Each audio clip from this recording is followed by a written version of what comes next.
Polri mengeluarkan peraturan Kepala Kepolisian nomor 4 tahun 2025 yang memberikan pedoman baru dalam penindakan aksi penyerangan terhadap aparat kepolisian.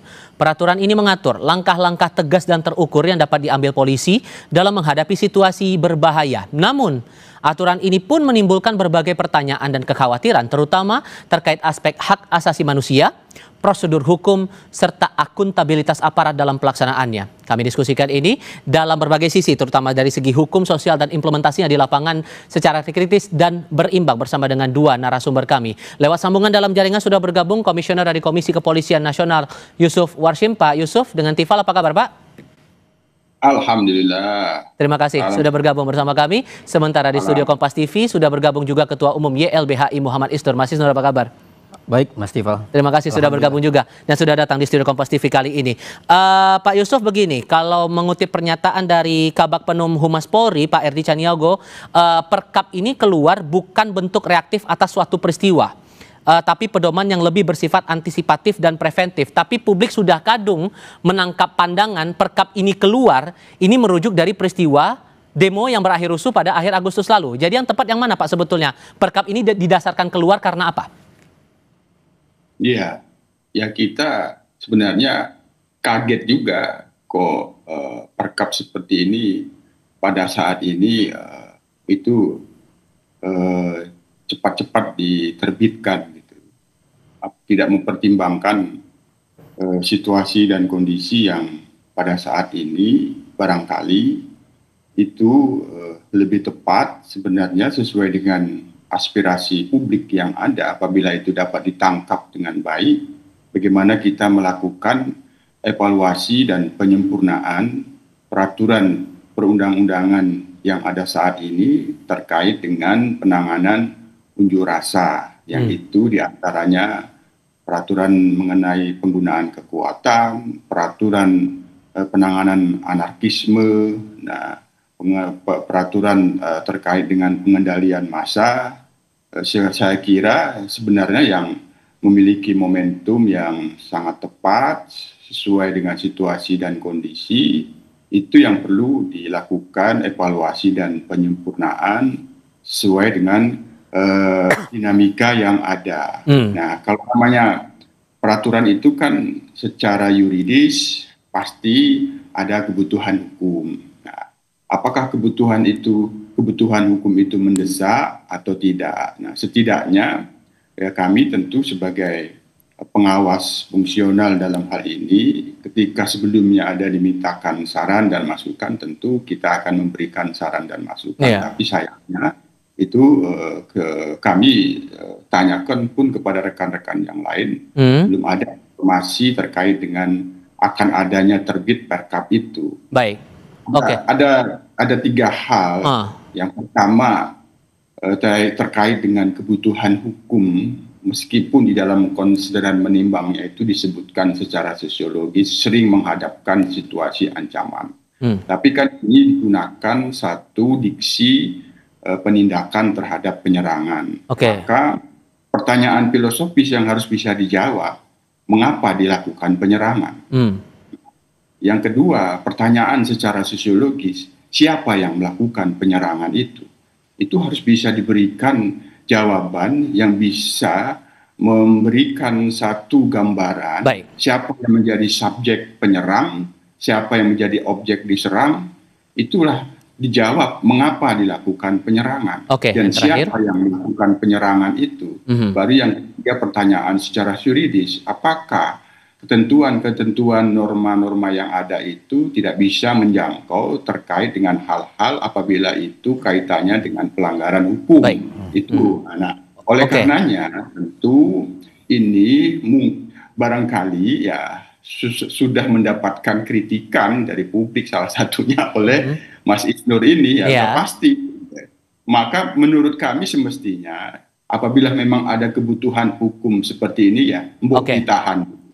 Diselesaikan dulu proses penyelidikan terkait dengan yang peristiwa tanggal 28 Agustus yang lalu, peristiwa Rantis Brimob itu diselesaikan. Apa yang sebenarnya fakta-fakta hukum kaitannya dengan tindak pidananya, baru kita masuk ke kepada situasi yang dikonstruksi di dalam konsideran pertimbangan itu ada kebutuhan hukum, tapi mungkin barangkali perlu dipertimbangkan tidak saat ini. Oke, kalau melihat ini poin-poinnya, terutama kan Anda pasti sudah mempelajari ya, Mas Isnur, isi perkap itu terutama jadi sorotan oleh teman-teman aktivis ini di poin ke-6.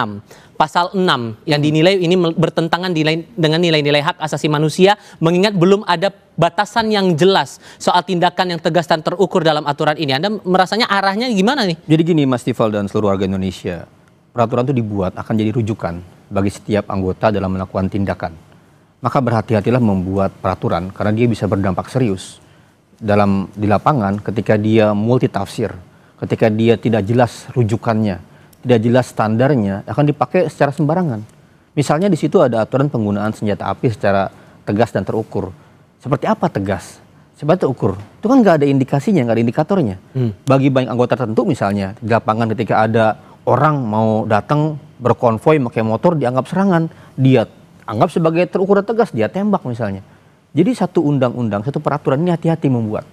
Satu itu ya, jadi kita melihat ada kalimat-kalimat, ada instruksi, ada peraturan yang tidak jelas indikatornya, tidak jelas dasarnya, sejauh mana ukurannya. Dalam undang-undang Mas, dalam PUU disebut namanya lex stricta. Jangan sampai buat peraturan tuh nggak strict, ditafsirkan sana-sini sehingga karet dan di lapangan orang bisa bertindak semena-mena. Akhirnya apa, evaluasi kan misalnya gini, dulu ada penggunaan senjata api yang dievaluasi sekarang oleh polisi. Karena apa? Karena banyak anggota yang menembak anggota lain. Kenapa? Karena ketidakjelasan dalam penggunaan peraturan senjata api. Nah sekarang kok didonggarin lagi? Itu satu. Yang kedua, kita melihat kontennya ini, sebenarnya ini rasa undang-undang Mas. Jadi peraturan yang harusnya pembuatannya di level undang-undang. Karena nggak boleh mengatur tindakan-tindakan yang bisa merampas, yang bisa menangkap, yang bisa menahan di levelnya peraturan. Walaupun ini lingkungannya peraturan Kapolri untuk institusi internalnya saja. Menangkap, menahan, itu peraturan di KUHP Mas. Definisi yang jelas di KUHP itu aturannya ada. Kapan dilakukan penangkapan, kapan dilakukan penahanan, kapan dilakukan penggeledahan, itu di KUHP. Nah sekarang di degrading isinya, kualitasnya di peraturan. Padahal KUHP peraturannya lebih tegas. Siapa yang bisa menangkap, siapa yang bisa menahan, saat kapan, dengan cara apa, ya kan? Bagaimana evaluasinya?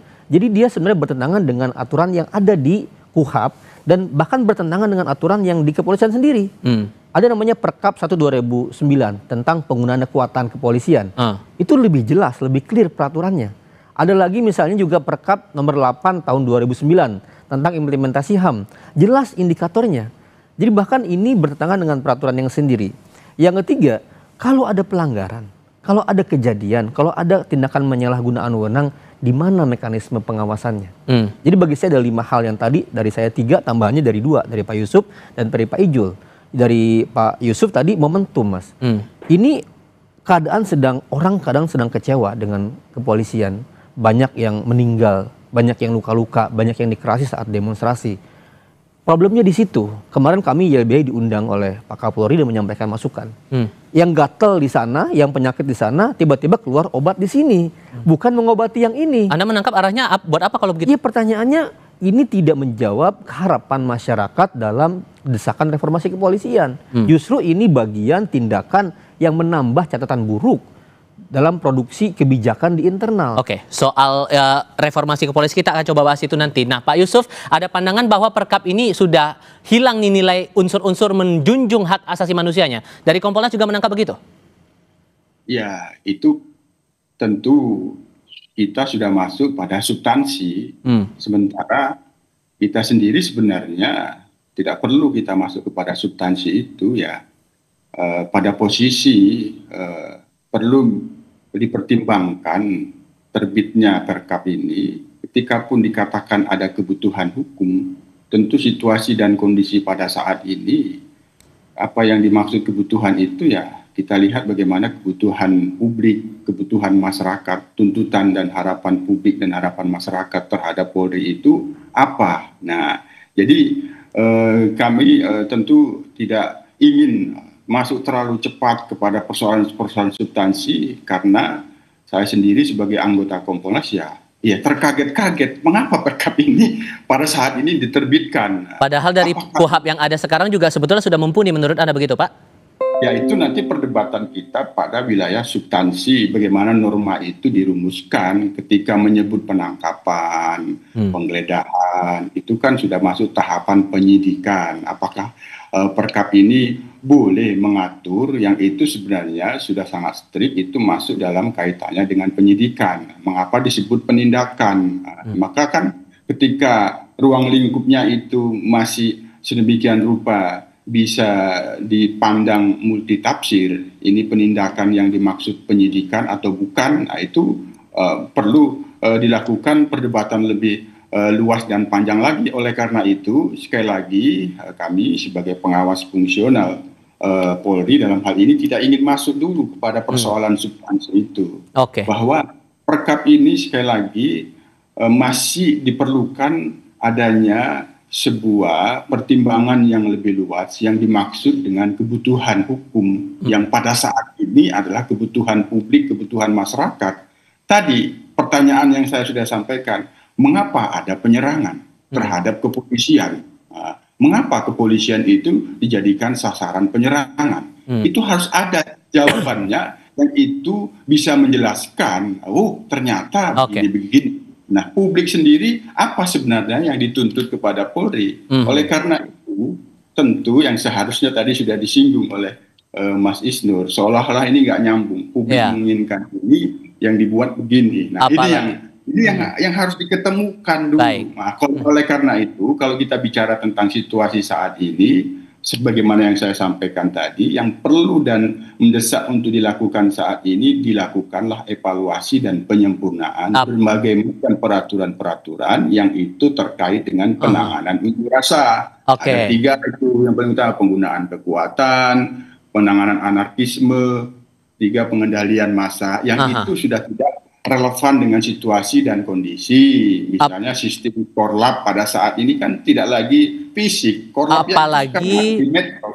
semangatnya, dorongannya dari publik adalah agar reformasi Polri ini betul-betul terwujud. Terlebih dari Polri sudah membentuk tim reformasi kepolisian, apakah ini bertolak belakang kesannya? Tadi sudah disinggung Mas Isnur, tapi mungkin kita akan bahas itu nanti di segmen berikut ya. Kita jeda sebentar, kami segera kembali. Sebenarnya Anda, Mas Isnur, sudah sempat menyinggung ini akhirnya akan bertolak belakang dengan semangat reformasi Polri, terlebih sudah ada pembentukan dari Kapolri juga dari tim reformasi kepolisian dan rencananya Presiden walaupun sampai sekarang juga belum kelihatan nih anggotanya persisnya ada siapa.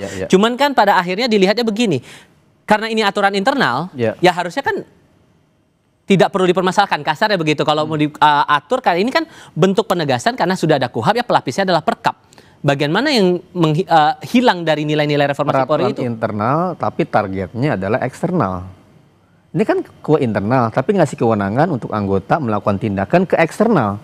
Itu yang repot, nggak boleh seperti itu. Makanya dalam bentuk undang-undang atau peraturan internal kelembagaan, baik peraturan Kapolri, peraturan Menteri, itu ada tata caranya, Mas.